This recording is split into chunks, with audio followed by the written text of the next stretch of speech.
ہدایت کیا ہے؟ ہیا ارات الطریق، ایک تو ہے راستہ دکھلانا، جس کو راہ نمائی کہتے ہیں، نمودن سے دکھانا۔ کسی نے پوچھا کہ میں نے فلاں جگہ پہ جانا ہے، تو ہم نے کہا یہاں سے سیدھے باہر نکل جانا، دائیں بائیں آگے بائی پاس آئے گا، تو آپ یوں ادھر ہو جانا۔ یہ ہے ارات الطریق، راستہ دکھلا دینا، راستہ بتلا دینا۔ اس میں بھٹکنے کے امکان موجود ہے، تھوڑی سی غلطی لگ گئی تو آپ اور سمت بھی نکل سکتے ہیں۔ پھر اگر راستے کے اندر جگہ جگہ دشمن بھی کھڑا ہو تو پھر تو امکان اور زیادہ بڑھ جاتے ہیں۔ تو یہ ارات الطریق کا مفہوم ہے۔ اور ہدایت کا دوسرا مفہوم ایصال الی المطلوب، منزل تک دستے کرم سے پکڑ کے پہنچا دینا۔ تو یہاں دوسرا معنی ہے، اس لیے علماء نے اس کا معنی کیا مجھے سیدھی راہ پہ چلا۔ مطلب کیا کہ سیدھی راہ تو میں دیکھ چکا ہوں، لیکن قدم قدم پہ شیطان اور نفس موجود ہیں جو میری راہ بھٹکا دیں گے۔ مالک تو دستے کرم بڑھا اور مجھے منزل پہ پہنچا دے۔ اللہ اکبر۔ تو یہ ہے ایصال الی المطلوب، تو ہدایت کا یہ مفہوم۔ اور یہاں ہدایت سے مراد وہ ہدایت جو پیغمبروں کے ذریعے سے، کتب کے ذریعے سے اللہ تعالیٰ نے حضرت انسان کو دی۔ ایک فطری ہدایت ہے، جبلی ہدایت، اور وہ اللہ تعالیٰ نے انسان کیا جانوروں کو بھی دی ہے۔ وہ بطخ کا بچہ بھی جب انڈے سے نکلتا ہے تو وہ کسی سے تیرنا سیکھتا نہیں ہے، وہ خود چھلانگ لگا دیتا ہے اور تیرنے لگ جاتا ہے۔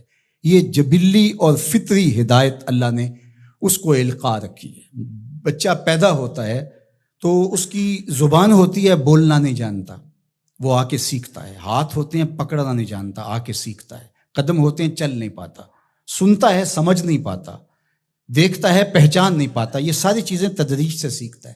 لیکن بچے نے ماں کی چھاتی سے دودھ کیسے لینا ہے، تو یہ اس کو جبلتاً بتایا جاتا ہے، چونکہ اس کی پہلی ضرورت ہے، باقی چیزیں وہ آ کے سیکھتا ہے۔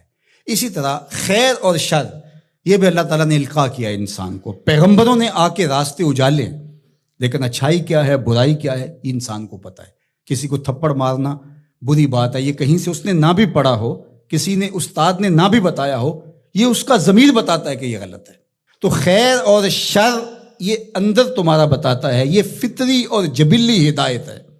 فَأَلْهَمَهَا فُجُورَهَا وَتَقْوَاهَا۔ اللہ اِنَّا هَدَيْنَاهُ السَّبِيلَ إِمَّا شَاكِرًا وَإِمَّا كَفُورًا۔ یہ فطری جبلی ہدایت ہے، لیکن انسان کے لیے وہ کافی نہیں ہے۔ اس لیے اللہ کی بارگاہ میں عرض گزار ہوا، اهدنا الصراط المستقیم۔ اللہ مجھے جبلی ہدایت تو عطا کر دی، اور تو نے مجھے ایمان کا نور بھی دیا، تبھی تو نماز کے لیے یہاں آ کے کھڑا ہوں نا۔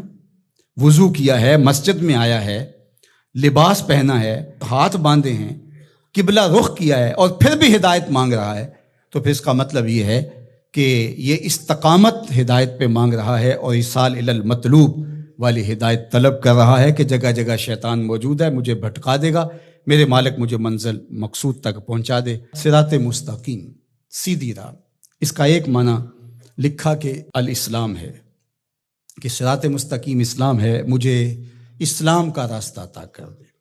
دوسرا معنی اس کا بیان فرمایا کہ انہو کتاب اللہ تعالی، اس سے مراد کتاب الہی ہے، قرآن مجید ہے، چونکہ قرآن سے سیدھا کوئی راستہ ہو نہیں سکتا۔ ان ھذا القرآن یہدی للتی ہی اقوم، یہ وہ راستہ دکھاتا ہے جو بالکل سیدھا ہے۔ قرب قیامت کے فتنوں کا ذکر جب ہوا تو حضرت علی نے حضور سے پوچھا کہ حضور پہ بچنے کی صورت کیا ہے، تو برجستہ کہا اللہ کی کتاب قرآن مجید۔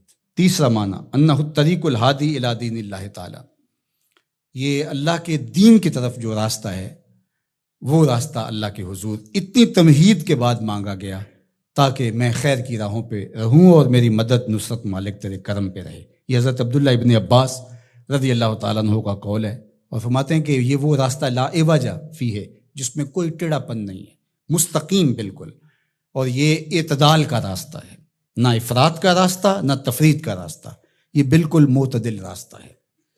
اور پھر چوتھا قول جو حضرت حسن بصری اور ابو العالیہ رضی اللہ تعالیٰ عنہ کا ہے، وہ فرماتے ہیں صراط مستقیم سے مراد ہوا رسول اللہ صلی اللہ علیہ وآلہ وسلم۔